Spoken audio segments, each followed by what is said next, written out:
Hello hi everyone, welcome to SK concept YouTube channel. आपका SK concept YouTube channel में एकदम हार्दिक स्वागत है, अभिनंदन है। और आज हम करने वाले हैं क्लास 10 साइंस का chapter 5 which is the life processes. और आज के लेक्चर में हम समझेंगे ट्रांसपोर्टेशन इन ह्यूमन बीइंग्स। और आज हम इस चैप्टर का एकदम इम्पोर्टेंट और एकदम इंटरेस्टिंग पार्ट करेंगे, that is the human heart. और सॉरी गाइस, कल के लेक्चर में थोड़ी आवाज मेरी थोड़ी सी कम थी क्योंकि तबीयत थोड़ी ठीक नहीं थी। और आज हम फुल एनर्जी के साथ इसको चैप्टर के इतने इंपॉर्टेंट पार्ट को खत्म करने वाले हैं। तो बिना किसी देरी के एकदम शुरू करते हैं। और हाँ, और हम इस चैनल पे इफ यू आर न्यू तो हम समझ लेते हैं हम इस चैनल पे साइंस और एसएसटी एकदम हम स्क्रैच से शुरू करते हैं और एकदम हाईएस्ट कंसेप्चुअल क्रिएटिव लेवल तक लेके जाते हैं। हम इसके दो लेक्चर ऑलरेडी कर चुके हैं जिसमें हमने डाइजेशन एकदम बढ़िया तरीके से पढ़ा था और रेस्पिरेशन एकदम बढ़िया तरीके से पढ़ा था। और उसी तरीके से आज हम ह्यूमन बीइंग्स में ट्रांसपोर्टेशन डेट इज हार्ट के थ्रू कैसे होती है, हम एकदम फटाफट से एकदम बढ़िया तरीके से समझेंगे। तो बिना किसी देरी के शुरू करते हैं। उससे पहले हमारा जानना है कि types of human heart. Yes, heart के भी टाइप्स होते हैं। तो the number one is two chamber heart. देखो, जो हमारा हार्ट होता है ना, वो होता है हमारा फोर चेम्बर्ड। और इससे पहले आता है हमारा टू चेम्बर्ड हार्ट। ये होता है हमारा फिशेज में। देखो, उनके पास सिर्फ एक आर्टरिया होता है और एक वेंट्रिकल होता है ना। एक आर्टरिया होता है और एक वेंट्रिकल होता है। देखो, हार्ट एक साइड आर्टरी, एक साइड वेंट्रिकल, बस इतना सिंपल। दूसरा आता है हमारा three chambered. Three chambered heart ये होता है हमारा एम्फीबियंस में। और ये होता है हमारा रेप्टाइल्स में। इसमें क्या होता है? इसमें हमारे दो आर्टरिया होता है और सिर्फ एक वेंट्रिकल होता है। इसमें हमारे दो आर्टरिया होते हैं और सिर्फ एक वेंट्रिकल होता है। देखो गाइज, मैं तुम्हें ऐसे पढ़ाता हूँ कि अगर तुम्हें कोई क्वेश्चन भी पूछ लेना इन सब टाइप में, तो तुम बता सको, तुम किसी को समझा भी सको। और देखो, अगर तुम मिनिमली पढ़ते रहोगे ना तो तुम मिनी मार्क्स भी मिनिमली लाओगे। अगर तुम एक्स्ट्रा पढ़ोगे ना तो तुम्हारे मार्क्स भी एक्स्ट्रा आएंगे। बिलीव मी, मैं भी स्टूडेंट रहा हूँ, बस ज्यादा साल भी नहीं हुए हैं मुझे। और दिस इज एक्चुअली ट्रू। हमें लगता है कि टीचर बकवास कर रहे हैं, बट ये ट्रू होता है यार। अगर तुम एक्स्ट्रा पढ़ोगे ना तो सच्ची में मार्क्स भी एक्स्ट्रा आते हैं। नाउ कम्स इज हमारा जो हमारे अंदर होता है, that is four chamber heart.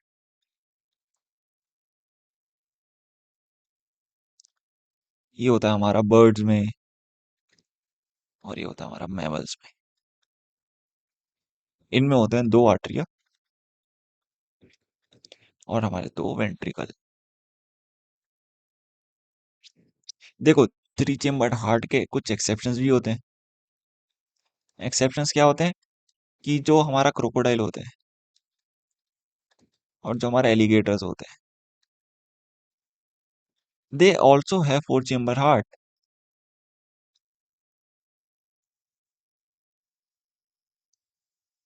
इनके पास भी फोर चेम्बर हार्ट होता है।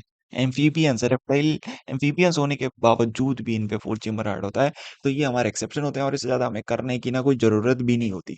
इससे ज्यादा इस स्टेज पे पढ़ने की जरूरत नहीं है। इसके बारे में तुम बहुत ज्यादा डिटेल में पढ़ोगे अपनी हायर क्लासेस में, 11th और 12th में। तुम बिल्कुल इसको बहुत ज्यादा डिटेल में करोगे। और अब बिना किसी देरी के हम इस चैप्टर का जो हमारा मेन मुद्दा है, that is the human heart, हम इस पे आ गए हैं। देखो, ह्यूमन हार्ट के कुछ ना फीचर्स होते हैं जो हम नेक्स्ट लेक्चर में पढ़ेंगे। बट उससे पहले हमें इसे लेबल करना बहुत ज्यादा जरूरी है, क्योंकि बिना लेबलिंग के जाना ऐसा होता है जैसे बिना हथियार के जंग में जाना। तो इसको हम करते हैं। देखो, हम थोड़ा सा एक्स्ट्रा ही लेबल के सीखेंगे ताकि हमें सब बाकियों से एक्स्ट्रा नॉलेज हो। तो देखो, इसको हम कहते हैं superior vena cava. Superior vena cava, इसका क्या फंक्शन होता है? ये बस हमारे शरीर के ऊपर वाले पोर्शन में, जैसे हमारे गले के ऊपर वाले पोर्शन से ब्लड लाती है हार्ट में। This is inferior vena cava. देखो, सुपीरियर ऊपर से ला रही है तो इंफीरियर कहाँ से लाएगी? नीचे से। Inferior vena cava. और हमारे हो गई, ये हो गई हमारी pulmonary veins,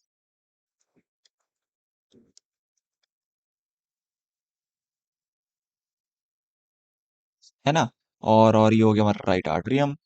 this is right atrium.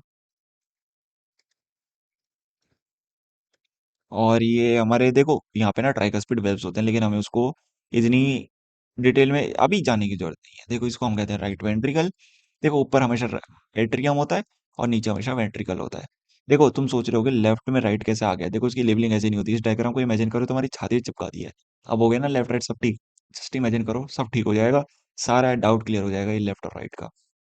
This is called as pulmonary artery.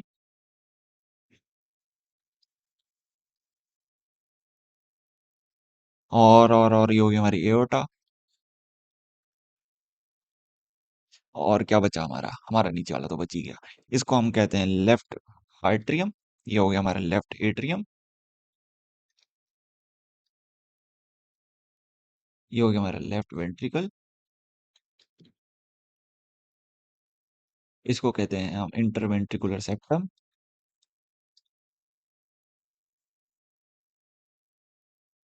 बोला ना थोड़ा एक्स्ट्रा पढ़ेंगे, 3 लेबलिंग एक्स्ट्रा क्या पढ़ ली यार। बस 3 लेबलिंग एक्स्ट्रा पढ़ी है हमने, है ना, कुछ ज्यादा हमने एक्स्ट्रा पढ़ा भी नहीं है। और ये हो गई हमारी ह्यूमन हार्ट की पूरी लेबलिंग। इसको अच्छे से याद कर लेना, इसका स्क्रीनशॉट लेना, उसका स्क्रीनशॉट ले लेना। और इस अगर हाँ एक और नेक्स्ट चीज आती है कि इसको हम ड्रॉ कैसे करें, जब लेक्चर खत्म होगा यूट्यूब पे बहुत अच्छी अच्छी वीडियो है जिनमें उन्होंने अच्छे से एक्सप्लेन करा कि इसको ड्रॉ कैसे करते हैं। जस्ट एक्सप्लेन, सर्च मार लेना कि how to easily draw a human heart for class 10, और एक वीडियो आ जाएगी, उसको देख लेना, क्योंकि मैंने भी खुद ऐसे ही देखी थी, है ना। तो अब इसको हम पढ़ेंगे, हम इसके पढ़ेंगे हम फीचर्स। देखो एक चीज होती है जिसको हम कहते हैं स्केमेटिक डायग्राम। अब व्हाट इज स्केमेटिक डायग्राम? देखो जो हमारा स्कीमेटिक डायग्राम होता है कि जो एक्चुअल डायग्राम नहीं होता हमारा, बट ये ना एक रिप्रेजेंटेशन होती है, समझाने के लिए बना जाता है। This is called as schematic diagram. इसमें कोई हम ड्राइंग नहीं करते, बस हम एक ऐसा डायग्राम बनाते हैं जो इजीली अंडरस्टूड हो जाए।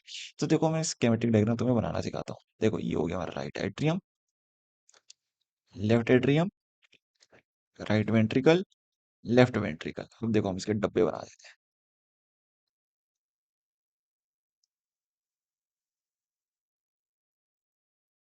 देखो यार शेप बन जाएगी क्या इससे? शेप वेप का नहीं है इसमें। देखो नहीं बनेगी, खैर कोई नहीं, हमें जरूरत भी नहीं है। तो देखो अब हम पढ़ते हैं। देखो जो राइट हमारा एट्रियम था, इसमें हमारा ब्लड आ रहा था पूरी बॉडी से, है ना। इसमें हमारे ब्लड फ्रॉम होल बॉडी आ रहा था, ठीक है। फिर इससे हमारे जा रहा था, राइट एट्रियम से जाता है हमारा राइट वेंट्रिकल में। देखो मैं बताता हूँ, जो हमारी पूरी बॉडी से ब्लड है ना, वो आता है हमारा राइट एट्रियम में। इसको याद कर लो। पूरी बॉडी से ब्लड कहाँ आया? राइट एट्रियम में। पूरी बॉडी से ब्लड कहाँ आया? राइट एट्रियम में। पूरी बॉडी से ब्लड कहाँ आया? राइट एट्रियम में। कौन लाया? कौन लाया? सुपीरियर वेना कावा और इंफीरियर वेना कावा। कौन लाया? सुपीरियर वेना कावा और हमारी इंफीरियर वेना कावा, ये दोनों हमारी ब्लड लाई। राइट वेंट्रिकल में आ गया। अब राइट वेंट्रिकल से कहाँ जाएगा? कहाँ जाएगा राइट वेंट्रिकल से? बताओ। राइट वेंट्रिकल से ही जाएगा हमारा ब्लड लेने, सॉरी ऑक्सीजन लेने। ये हमारा गया ऑक्सीजन लेने, यहाँ से ये हमारा गया राइट वेंट्रिकल से ऑक्सीजन लेने। ऑक्सीजन कहाँ से मिलेगी? जहाँ कहाँ से हम सांस लेते हैं, लंग से। हमारा ये गया लंग्स में। अब लंग्स में जाके क्या होगा? लंग्स में जाके होगा ट्रांसपोर्ट ऑफ गैसेस। जो हमारा डीऑक्सीजनेटेड जो हमारा ब्लड होता है ना, वो हमारा बन जाएगा ऑक्सीजनेटेड ब्लड। इसमें क्या होगा कि जो हमारे लंग्स है ना, जैसे हमने सांस ली, हमारे हमारे जो लंग्स में गई हमारी ऑक्सीजन। अब ऑक्सीजन हमारी ट्रांसपोर्ट होगी हमारे ब्लड में। जो हमारा ब्लड गया है ना राइट वेंट्रिकल से, वो हमारा जाए वो उसमें वो है हमारा डीऑक्सीजनेटेड ब्लड। और जो डीऑक्सीजनेटेड ब्लड है ना, वो हमारा ऑक्सीजनेटेड ब्लड हो जाएगा। और जो हमारी जो वेन लेके जाएगी, जो हमारी नस लेके जाएगी ना राइट वेंट्रिकल से, इसको हम कहेंगे पल्मोनरी आर्टरी। Pulmonary artery. जो हमारी पल्मोनरी आर्टरी है वो गई हमारी लंग्स पे। यहाँ पे हुआ एक्सचेंज ऑफ गैसेस, और हमारा जो ऑक्सीजनेटेड ब्लड हो गया है अब, वो हमारा आ जाएगा लेफ्ट एट्रियम में। और लेफ्ट एट्रियम में आने के बाद ये हमारा जाएगा लेफ्ट वेंट्रिकल में। और फिर लेफ्ट वेंट्रिकल में जाने के बाद ये हमारा पूरी के पूरी बॉडी में चला जाएगा। बॉडी फॉर यूज, ऑक्सीजन का यूज के लिए, ब्लड के जो यूजेस होते हैं उसके लिए हमारी पूरी बॉडी में जाएगा। फिर बॉडी से ये हमारा इंफीरियर और सुपीरियर वेना कावा से वापस राइट एट्रियम में आ जाएगा। This is the whole process of the transport of blood by the heart। अब मुझे पता है ये बहुत वेग सा हो गया, बट डोंट वरी, अभी हम इसको लिख के भी करेंगे। मैं तुम्हें स्कीमेटिक डायग्राम बनाना ही सिखा रहा था, अब हम इसको लिखते कैसे हैं, ये पूरा प्रोसेस को होता कैसा है, इसको हम लिख के भी समझेंगे। क्योंकि this is the one of the most important part of this chapter as well as the whole 10th। और जो बस वो जो हमारी नस लेके जाती है लेफ्ट वेंट्रिकल से, इसको हम कहते हैं एओर्टा। बस अब हम इसको लिख के समझेंगे step wise. Number 1, step 1, what is step 1? फटाफट से बताओ क्या हुआ था सबसे पहले, superior and inferior. Vena cava हमारी क्या लाई थी, ब्लड। कौन सा, डीऑक्सीजनेटेड ब्लड इन, देखो आर ए लिखा है राइट एट्रियम, आर वी लिखा है राइट वेंट्रिकल, एल ए लिखा है लेफ्ट एट्रियम, एल वी लिखा है लेफ्ट वेंट्रिकल। स्टेप टू, जो हमारा ब्लड था, देखो राइट एट्रियम ना पीछे पड़ता है, जैसे मान लो, जैसे भोंपू देखते हैं ना, हॉर्न में क्या करते हैं, पीछे से हम दबाते तो आगे से आवाज निकलते हैं, हम क्या हवा को पुश करते हैं, ऐसी जो हमारा जो राइट एट्रियम होता है, contract to send blood to right ventricle. देखो राइट एट्रियम कॉन्ट्रैक्ट हुआ, ब्लड गया राइट वेंट्रिकल में, बस यही मतलब था इसका। स्टेप थ्री, स्टेप थ्री क्या था, blood is send to lungs,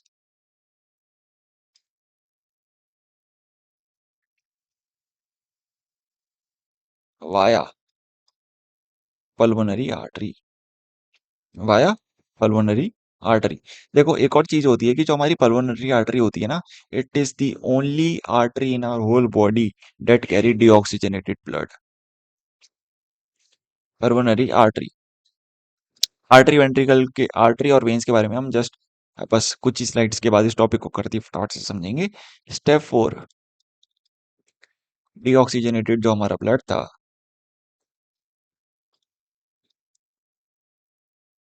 वो हमारा ऑक्सीजनेटेड ब्लड हो गया। कहाँ पे, इन लंग्स, है ना। और स्टेप फाइव क्या था, लंग्स का ऑक्सीजनेटेड ब्लड कहाँ पे जाएगा, सीधा बॉडी में चला जाएगा, नहीं, उसको पंप करने की जरूरत है, उसको धक्का मारने की जरूरत है, तो ये हमारा कहाँ पे जाएगा, sent to heart back via pulmonary artery use हो गया, अब क्या होगी, पल्मोनरी वेन। देखो जिस तरह हमारी pulmonary artery, artery only artery थी जो डीऑक्सीजनेटेड ब्लड लेके जाती थी, उसी तरह पल्मोनरी वेन हमारी इकलौती वेन होती है जो ऑक्सीजनेटेड ब्लड लेके जाती है पूरी बॉडी में। Step six, left atrium receive blood, और कौन सा, oxygenate. Now next, step seven, left atrium push blood to left ventricle, left atrium पिचका, कहाँ पे गया ब्लड, लेफ्ट वेंट्रिकल में जो उसके जस्ट नीचे है ना। Now step eight, left ventricle contract to send blood to whole body via aorta. और देखो एओटा का जो स्पेशल फीचर है वो है, it is the largest artery of body. ये जो है aorta, it is the largest artery of our whole body, और यहाँ से जो हमारा ऑक्सीजनेटेड ब्लड है वो पूरी बॉडी में सर्कुलेट होता है। और फिर हमारा जो आता है स्टेप नाइन, जो डीऑक्सीजनेटेड ब्लड है, is send back again via inferior and superior vena cava. तो ये होती है हमारी पूरी के पूरी हमारी सर्कुलेशन इन ह्यूमन बॉडी।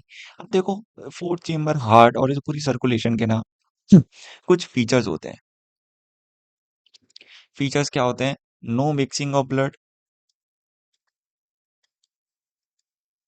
देखो क्योंकि वेंट्रिकल्स और एट्रियम हमारे अलग अलग हैं तो मिक्सिंग नहीं होती। Efficient oxygen supply.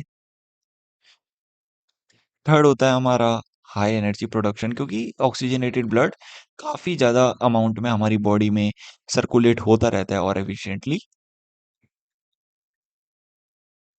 सर्कुलेट करता रहता है, हाई एनर्जी प्रोडक्शन। और फोर्थ हमारा हो गया maintain body pressure, maintain body temperature, sorry. ठीक है? तो ये हो गया हमारा, इसको फटाफट से हम रिवाइज़ कर लेते हैं। सब अपनी आँख बंद करेंगे और इस डायग्राम को एक बार देखेंगे और इमेजिन करेंगे। सुपीरियर और इंफीरियर वेना कावा हमारी डीऑक्सीजनेटेड ब्लड ब्लड लाई पूरी बॉडी से जो गया हमारा राइट एट्रियम में, फिर राइट एट्रियम पिच का ब्लड गया लेफ्ट राइट वेंट्रिकल में, सॉरी राइट वेंट्रिकल में, राइट वेंट्रिकल से पल्मोनरी कौन-सी आर्टरी, आर्टरी से ब्लड गया हमारा लंग्स में, लंग्स ने डीऑक्सीजनेटेड ब्लड को ऑक्सीजनेटेड ब्लड में कन्वर्ट करा। फिर उसके बाद जो हमारा ऑक्सीजनेटेड ब्लड है उसको भी पंपिंग की जरूरत है, तो इसलिए वो हमारा पल्मोनरी वेन से, पल्मोनरी वेन से किससे, पल्मोनरी वेन से हमारा आया वापस लेफ्ट एट्रियम में। कहाँ पे आया, लेफ्ट एट्रियम में। लेफ्ट एट्रियम हमारा पिच का ब्लड गया हमारा लेफ्ट वेंट्रिकल में, लेफ्ट वेंट्रिकल हमारा पिच का ब्लड गया हमारा पूरी बॉडी में किसके through, aorta. Aorta is the largest artery in our whole body. और ऐसे ही pulmonary vein is the only vein among all the veins in our body that carry oxygenated blood. और इसी तरह pulmonary artery is the only artery in our whole body among arteries which carry deoxygenated blood. Yes, और इसी तरीके से हमने देखो फटाफट से पूरी जो हमारी हार्ट की सर्कुलेशन है वो कर ली। और हम इसके कुछ और यूनिक फीचर्स जान लेते हैं। देखो जो हमारा जो हार्ट जो है ना, जो हम इसके कुछ इंपॉर्टेंट फैक्ट जानते हैं जो तुम्हें सरप्राइज कर देंगे। तो देखो जो हमारा हार्ट है वो 7,000 लीटर्स प्लस डेली सर्कुलेट करता है, और 5 litres plus blood every minute. हमें पता भी नहीं चलता हमारे शरीर के अंदर ये सब हो रहा है। और इसकी location in the centre of chest, left में नहीं होता, with small portion on the left side. Yes, it is the location. और हाँ, हार्ट की साउंड आती है ना, साउंड साउंड भी प्रोड्यूस करता है ये। साउंड कौन सी, एक होती है हमारी लब कहते हैं, और दूसरी को हम कहते हैं dub.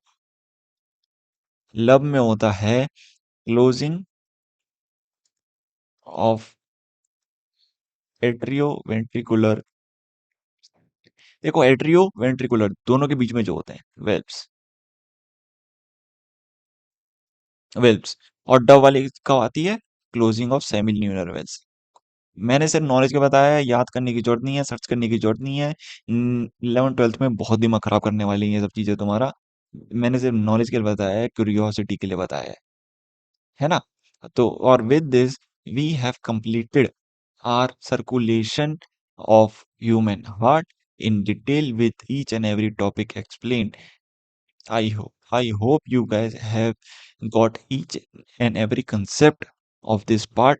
And if you don't, drop down your doubt in the comment section and I will clear it as soon as you comment. So अब हम अगले चैप्टर, हम अगले टॉपिक पे जाते हैं, that is the blood clotting. देखो खून जैसी हमें चोट लगती है ना तो खून निकलता है फिर, और फिर खून क्या होता है हमारा एकदम से रुक भी जाता है ना। तो ये क्यों होता है, ये होता है हमारा प्लेटलेट्स की वजह से। किसकी वजह से, प्लेटलेट्स की वजह से, जो क्या करती हैं, जो लॉस ऑफ ब्लड प्रिवेंट करती हैं, है ना। तो this function is perform by platelets. ये भी हमारे ब्लड में ही होती हैं, कोई अलग से कुछ नहीं होती, हमारे ब्लड में ब्लड का एक बहुत ज्यादा अहम हिस्सा होती है प्लेटलेट्स, जो एक स्मॉल फ्रेगमेंट्स होती हैं। These are small fragment, small cell fragments in blood, है ना। और ये क्या करती हैं, ब्लड क्लॉटिंग करती हैं, है ना, ब्लड क्लॉटिंग करती हैं। पता है ब्लड क्लॉटिंग का टाइम क्या होता है, 2 से 8 मिनट। इसके अंदर हमारी चोट से जो खून रुकना है वो बंद हो जाना चाहिए। अगर नहीं बंद हो रहा है तो ब्लड टेस्ट अपना जरूर कराना। हाँ भाई, दिक्कत तो उससे पहले ही ठीक कर लेनी जरूरत है ना। अब यही तो फर्क होता है अनपढ़ और पढ़े हुए में, क्योंकि उसे पता है कि जो हमारी जो दिक्कत है वो कहाँ से आ रही है। अब अनपढ़ को नहीं पता, वो कह रहे हैं ऐसे ठीक हो जाएगा, ऐसे ठीक हो जाएगा, ऐसे ठीक नहीं होता। चीजों की तह तक जाना होता है, चीजों के जो सोर्स है वहां तक जाना होता है, तभी चीजें ठीक होती हैं हमारी। ऐसे ही जो कंसेप्ट के बिल्कुल कोर तक जाना होता है, तभी वो हमें समझ में आता है। तो ऐसी ही ब्लड क्लॉटिंग हमने समझ लिया, it is performed by platelets. Platelets क्या होती हैं? स्मॉल सेल सेल फ्रेगमेंट्स होती हैं ब्लड में। और क्लॉटिंग का एवरेज टाइम क्या होता है? 2 से 8 मिनट। बस इतना ही था इस टॉपिक में। Now coming to blood pressure. देखो blood pressure, what is blood pressure? देखो ब्लड प्रेशर होता है कि हमने देखा बीपी नापते हैं, जो हम कभी कभी जैसे कहीं पे हॉस्पिटल गए तो हमारा बीपी नपता है ना? तो बीपी क्यों नपता है? What is blood pressure? देखो blood pressure is nothing but, जैसे जो हमारा हार्ट जो पंप करता है ब्लड को, तो प्रेशर क्रिएट होता है आर्टरीज में, है ना? और वही होता है हमारा ब्लड प्रेशर। देखो blood pressure is nothing but pressure inside the arteries.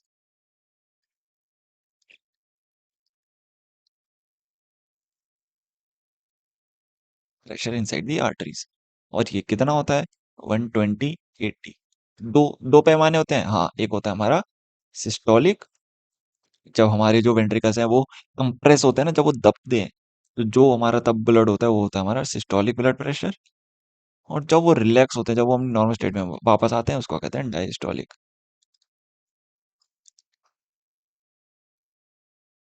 तो जब भी किसी का तुम ब्लड प्रेशर नापो तो ये दो वैल्यूज को जरूर याद करना, 120 और 80। किसी का ब्लड प्रेशर तुम्हें दिखे अगर वो इससे नीचे है तब भी दिक्कत। देखो +-20 आज की डेट में सबका होता है, बट अगर इससे ज्यादा काफी ज्यादा वेरी कर रहा है तो बहुत दिक्कत की बात होती है, बहुत अलार्मिंग सिचुएशन होती है। और अगर वो जना बोले कि नहीं नहीं मैं तो ठीक हूँ, हमारे इंडिया की आदत होती है ना, नहीं नहीं मैं तो ठीक हूँ, ठीक नहीं है, उसको एज सून एज बिल्कुल फटाफट से डॉक्टर के पास जरूर लेके जाना।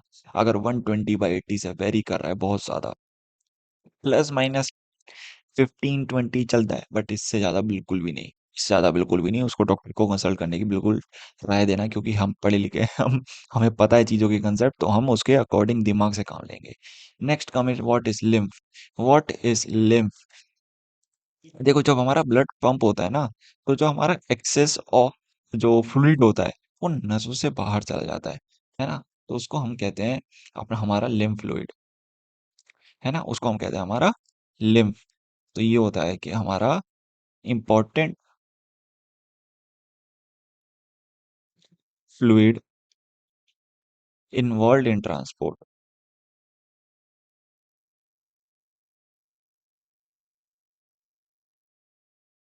It is formed by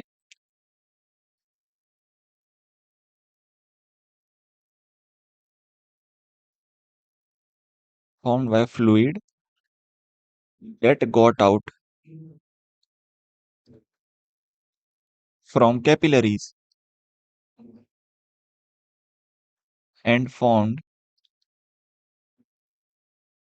extracellular extracellular fluid।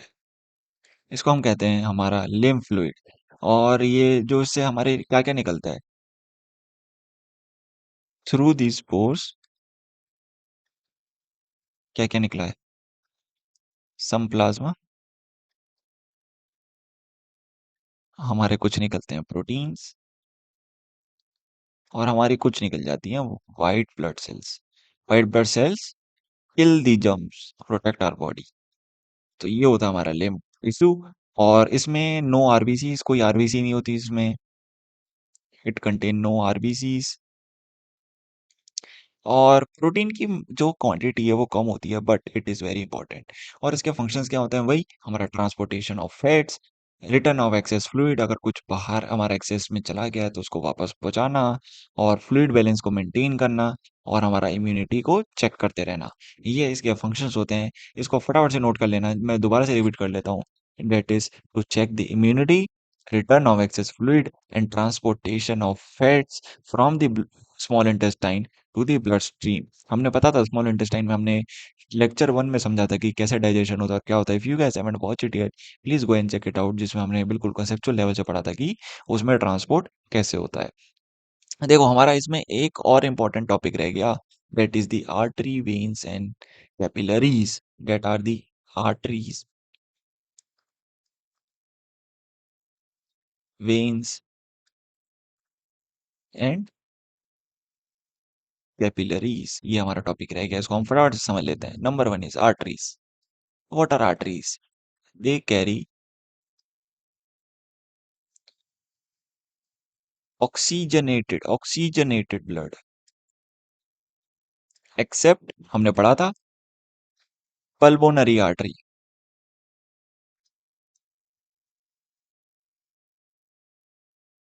है ना? और इसके क्या होता है कि एक होता है कि देखो, no matter whether the blood is oxygenated और डीऑक्सीजनेटेड, इसको लिख लेना, मैं लाइन लेकर आया हूँ। No matter whether the blood is oxygenated और deoxygenated, if the blood vessel is carrying blood away from the heart it is called an artery. Now exception हमने पढ़ लिया, डेट इज कोरोनरी आर्टरी। और इनकी देखो थिक वॉल्स होती हैं, इनकी थिक वॉल्स होती हैं। और क्या होता है कि मस्कुलर वॉल्स होती हैं और इलास्टिक होती हैं। क्यों? क्योंकि इनको काफी प्रेशर का सामना पड़ना, देखो जब हमारा हार्ट से ब्लड कांटेक्ट करा है ना, जब वेन वो हमारी वेंट्रिकल क्या हुई, कांटेक्ट करी, तो बहुत प्रेशर में ब्लड आया है, और वो लेके कौन जा रही है, आर्टरी। तो उसका थिक वॉल होना जरूरी है। आर्टरी की वॉल्स के बारे में हमने पढ़ लिया इस स्टेज में, बस इतना जानना हमें इनफ है। बाकी इसकी हम हायर क्लासेस में एक्स्ट्रा में पढ़ेंगे। Veins, what are veins? They carry deoxygenated blood except pulmonary vein. क्या हुई हमारी, हमने पढ़ा था ना पल्मोनरी वेन,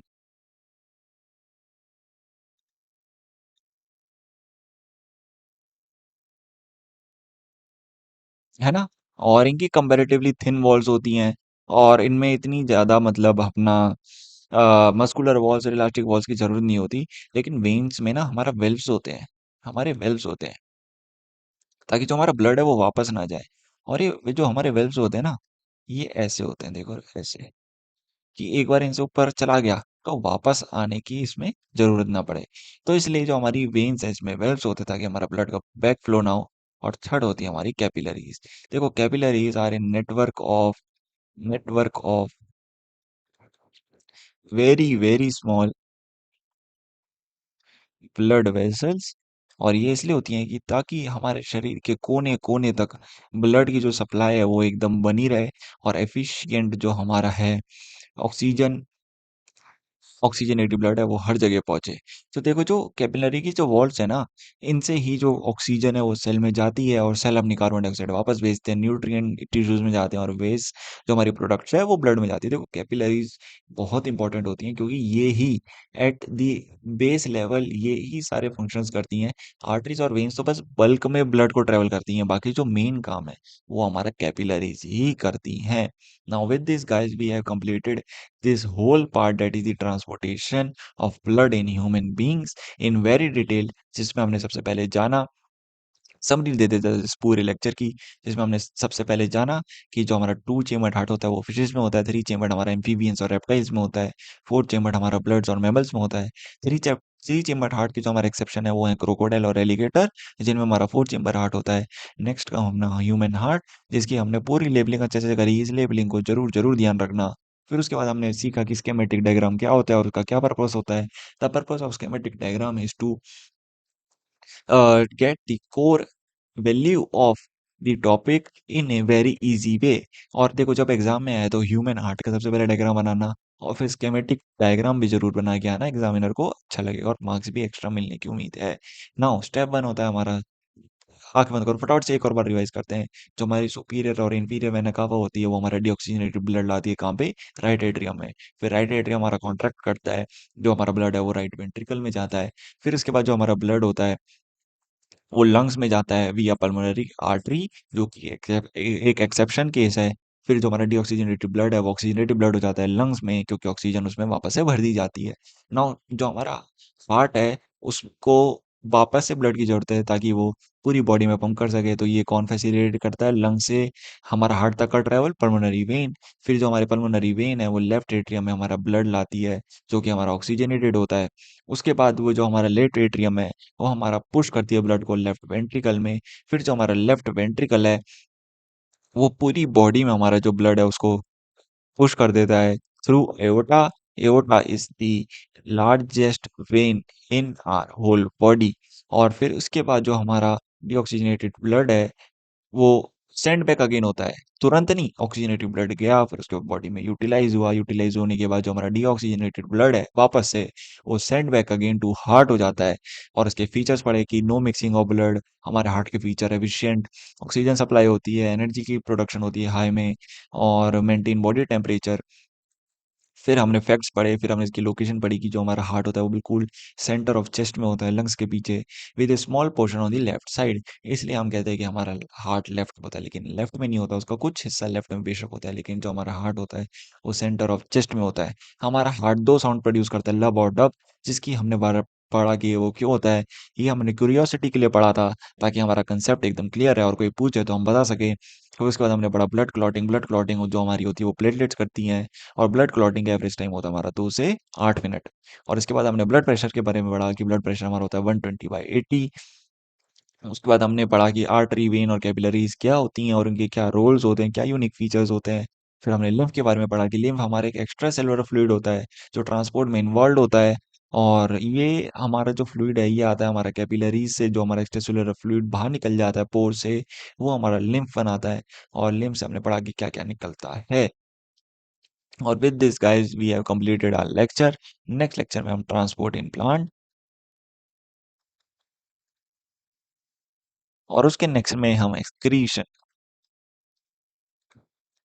इन ह्यूमंस करके अपने इस चैप्टर को फिनिश कर देंगे। So thank you everyone for watching this video, and don't forget to subscribe and join the Telegram channel, क्योंकि हम टेलीग्राम चैनल पे नोट्स रेगुलरली अपलोड करते रहते हैं। और सब्सक्राइब करना मत भूलना। और if you guys haven't watch the previous lecture of this chapter yet, please go and check it out, जिसमें हमने डिटेल में बिल्कुल इंटरेस्टिंग वे में पूरा चैप्टर कवर करा था। सो thank you everyone for watching this video, and have a very nice day. Thank